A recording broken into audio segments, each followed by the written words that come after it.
오늘부터 한 주간 동안 교회를 축복하라라는 큰 주제를 가지고 우리 주님의 말씀을 함께 나누겠습니다. 오늘 우리가 읽은 이 역대하 7장에 있는 이 말씀은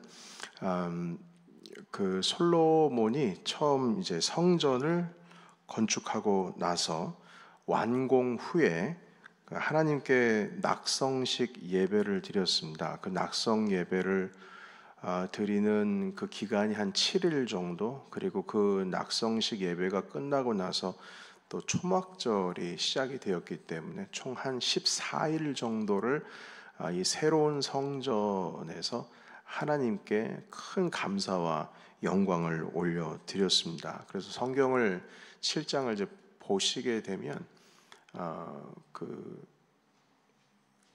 유대에 있는 그 예루살렘에 있는 이스라엘에 있는 사람들만 모인 것이 아니라 애굽에서부터 이렇게 디아스포라 흩어져 있던 그 이스라엘 백성들도 다 같이 모여서 하나님께 예배를 드리는 축제의 그 모습을 보여주고 있습니다. 그것이 한 7장 초반부에 등장을 하고 있는데요. 이 솔로몬이 모든 그 낙성식 감사 헌당 예배를 다 마치고 나서 이제 백성들을 다 집으로 돌려보낸 후에 이제 하루의 쉼을 시작하는 저녁이 됐습니다. 그 날 밤에 하나님께서 솔로몬에게 나타나셔서 7장 14절의 이후에 있는 그 약속을 하나씩 주셨습니다. 그러니까 주님께서 마음에 정말 흡족하신 것이죠.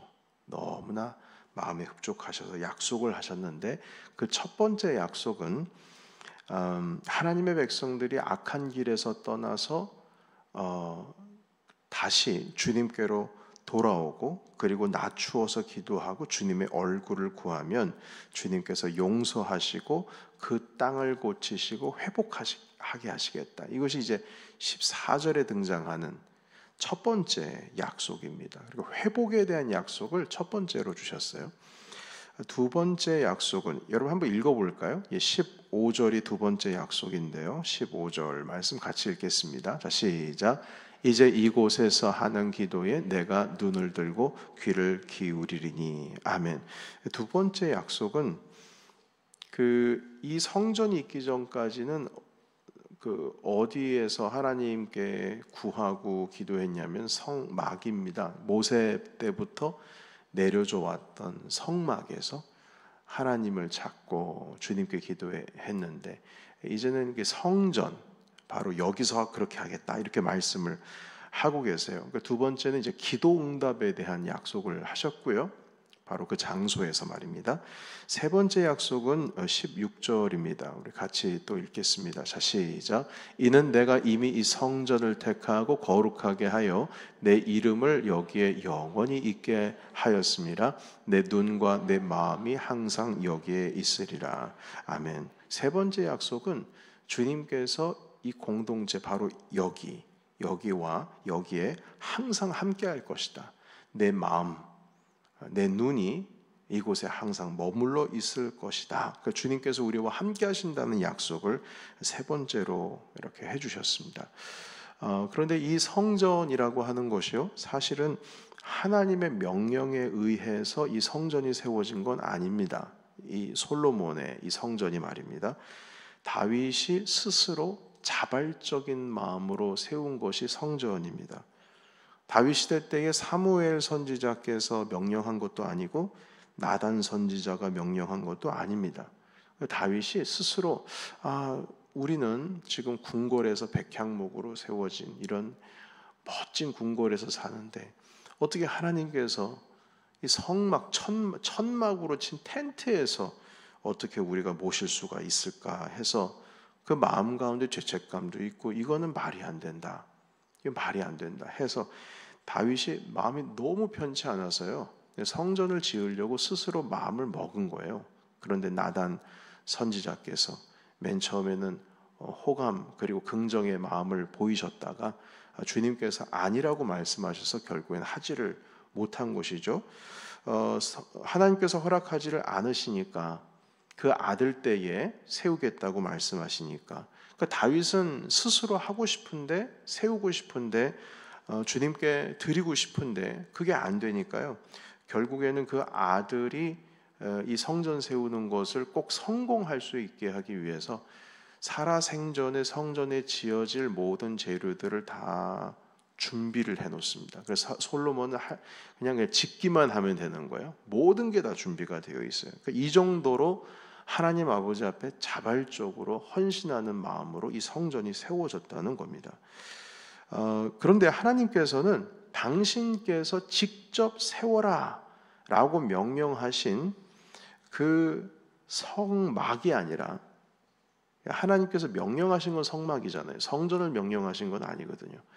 그런데 스스로가 온 마음과 정성을 다하여 헌신한 그 헌신의 결과물에 주님께서 이 세 가지의 약속을 하셨다는 겁니다. 지금까지는 그 성막에서 이루어졌던 그 모든 것들을 이젠 성전에서 이루어지는 것으로 그 헌신의 결과물 속에 주님께서 임재하시겠다고 하셨어요. 여러분, 이것이 얼마나 큰 은혜인지 모릅니다. 하나님께서 직접 명령하신 그곳이 아니라 이젠 우리의 헌신으로, 자발적인 헌신으로 세워진 그 결과물 가운데 함께한다라고 하는 것은, 이건 주님께서 정말 대단한 결심이신 것이죠. 자, 그래서 이제는 그 성전이 예수 그리스도의 피값으로 세운 주님의 교회로 이어지게 됩니다. 처음에는 성막, 그리고 그것이 성전, 그리고 이제는 그리스도의 피값으로 세워진 주님의 교회입니다. 성막에서 성전으로, 그리고 성전에서 교회로, 성령께서 영원히 우리와 함께 하신 그 놀라운 은혜의 말씀이 이젠 이 공동체라고 하는 교회를 통하여 이루어집니다. 과거에는 장소의 개념의 복이었다면 이제는 공동체라고 하는 곳의 복입니다. 성전이 아니면 안 됐죠. 내가 이곳에서. 그러나 이제는 그 공동체, 우리 교회라고 하는 공동체로 주님께서 바꾸어 주셨습니다. 그래서 주님께서 성전에 대한 약속 세 가지 다시 말씀드리자면, 첫 번째, 회복에 대한 말씀. 여기서 기도하는 것 14절에 있는 말씀이죠. 내가 그 땅을 고칠 것이다 라고 하신 회복의 말씀. 두 번째는 기도 응답의 말씀. 그리고 세 번째는 내가 영원히 내 이름이 되어 있는 바로 이곳에 마음과 눈이 함께할 것이다 라고 말씀하시는 것이 이제 교회를 통해서 이루어지는 겁니다. 여러분, 그래서 우리가 교회를 축복해야 한다면 이 세 가지가 우리 넘치는 교회를 통하여서 이루어질 것을 간절히 간구하는 것이 교회를 축복하는 겁니다. 그것이 축복이에요. 교회는 회복이 일어나는 곳입니다. 회복이 일어나야 돼요. 교회에 와서 우리 함께 예배하고 그 공동체 가운데서 그리스도의 몸된 이 공동체를 함께 사랑하는 가운데에 회복이 일어나야 돼요. 두 번째는 주님 말씀하셨죠. 예수님께서도 두세 사람이 내 이름으로 모인 곳에 내가 함께 하시겠다고 약속하셨습니다. 그 기도 응답의 말씀이 바로 이 교회 공동체를 통해서 이루어져야 하고, 내 이름으로 모인 곳에 두세 사람이, 그 의미는 내 이름으로 기도하기 위하여 모인 곳에, 이렇게 말씀을 해석할 수가 있습니다. 세 번째는 성령께서 마가의 다락방에 임재하심으로 말미암아 초대교회의 성령의 임재로서 그 교회의 시작을 알리셨습니다. 그러니까 교회는 처음 만들어진, 세워진 교회는 성령의 임재를 통하여 시작이 된 거예요. 한마디로 주님께서 영원히 함께 하시겠다고 약속하신 성령께서 이제는 그 교회 공동체 안에 영원히 우리와 함께 하시는 것입니다. 이 세 가지가 우리 가운데에 일어날 것을 함께 간절히 구하는 것이 바로 교회를 축복하는 것입니다. 그리고 이 교회를 축복하는 것은 곧 교회를 사랑하는 것이죠. 여러분, 교회는 그냥 어떻게 표현할까요? 그냥 우리가 일상적으로 표현을 좀 재밌게 하자면, 교회는 댕기는 곳이 아닙니다. 댕기는 곳, 그냥 다니는 곳이 아니라는 뜻이에요. 교회는 그 공동체를 사랑하는 것이 진정으로 교회에서 신앙생활을 하는 겁니다. 여러분, 교회를 그냥 다니는 거랑 교회를 사랑하는 것은 완전히 이건 다른 개념입니다.